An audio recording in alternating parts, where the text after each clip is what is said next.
Most of what we do in life is driven by just two primitive needs: survival and happiness. In early human history, survival was the hard part. People worried about food, shelter, and wild animals.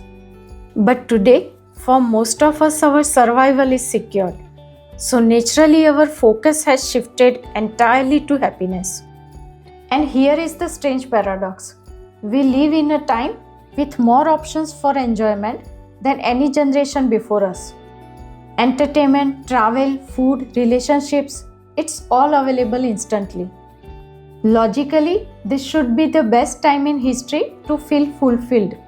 Yet when you look closely, life often feels incomplete, restless, unsatisfying. Why is that?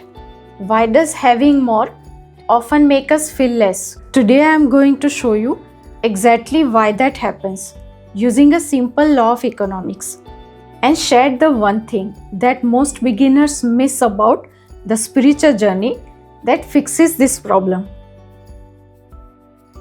Let's examine something very simple. Imagine I offer a glass of water to two different people. One person has been walking for hours in the heat, exhausted and thirsty. The other is sitting comfortably at home, already relaxed. Who experiences more happiness from that same glass of water? Obviously, the first person. To the second person, that water brings almost no joy. It might even feel annoying if they aren't thirsty. So, what does this tell us?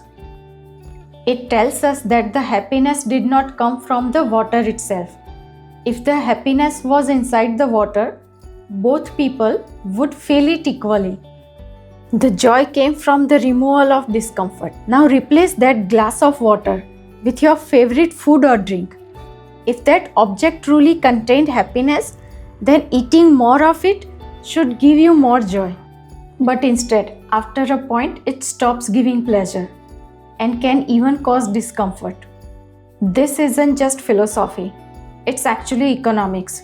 It's called the law of diminishing marginal utility. It shows that the more you consume something, the less satisfaction it gives you, until it eventually becomes negative. This is exactly how worldly happiness works.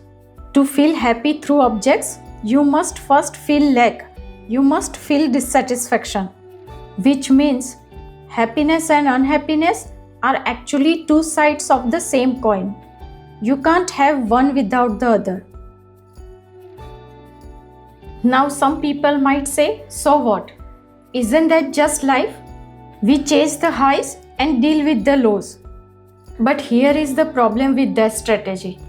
If your happiness is just the temporary absence of suffering, you are always vulnerable. Let me give you a real life example. Imagine you are on a beautiful, relaxed vacation. Suddenly you get an email on your phone about potential layoffs at work. Instantly the vacation is spoiled. The beach is still beautiful. The food is still good. But your mind is restless. You can't enjoy anything. A week later, you get a follow-up email saying it was a mistake, your job is safe. Now what happens? You feel a huge wave of relief and you feel happy. But ask yourself honestly, if that first email had never come, would you be feeling this intense happiness right now? Probably not.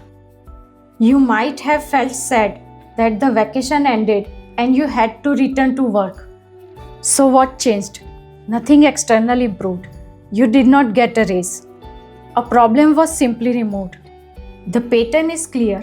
The more insecure or fearful we are, the more stimulation we need just to feel okay. That's why fearful people chase power. Insecure people chase validation. Restless minds chase entertainment. It's an endless cycle. And this brings us to the part that most beginners miss about the spiritual journey.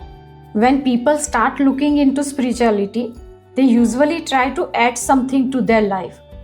They want a higher experience, a peaceful state, or a spiritual personality.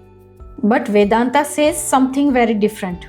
It says the problem isn't that you lack happiness. The problem is mistaken identity. We assume happiness comes from the outside because we don't understand the nature of our own experience. Vedanta is not a belief system, it is a path of inquiry. It asks, why does happiness seem dependent on conditions at all? Who is the one that feels incomplete? The spiritual journey is not about rejecting life or running away to caves or mountains. It questions the one who feels unfulfilled in the first place.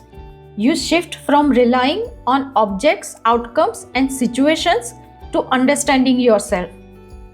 When you gain this self-knowledge, it changes how you live in very practical ways. You make better decisions because you are not acting out of desperation. You stop reacting blindly to every piece of bad news. You handle emotions without being controlled by them. You begin to act from clarity instead of compulsion. Here is the shocking part. Most beginners don't expect. Vedanta doesn't promise to make your life happier in the way you think, by giving you more things or the promise of heaven. It shows you why happiness was never missing in the first place. It was only misunderstood. Once you see that, the endless chase finally comes to rest. If you want to learn how to begin this self-inquiry, watch this video next, where I explain the basics of Vedanta in a simple and practical way. I will see you there.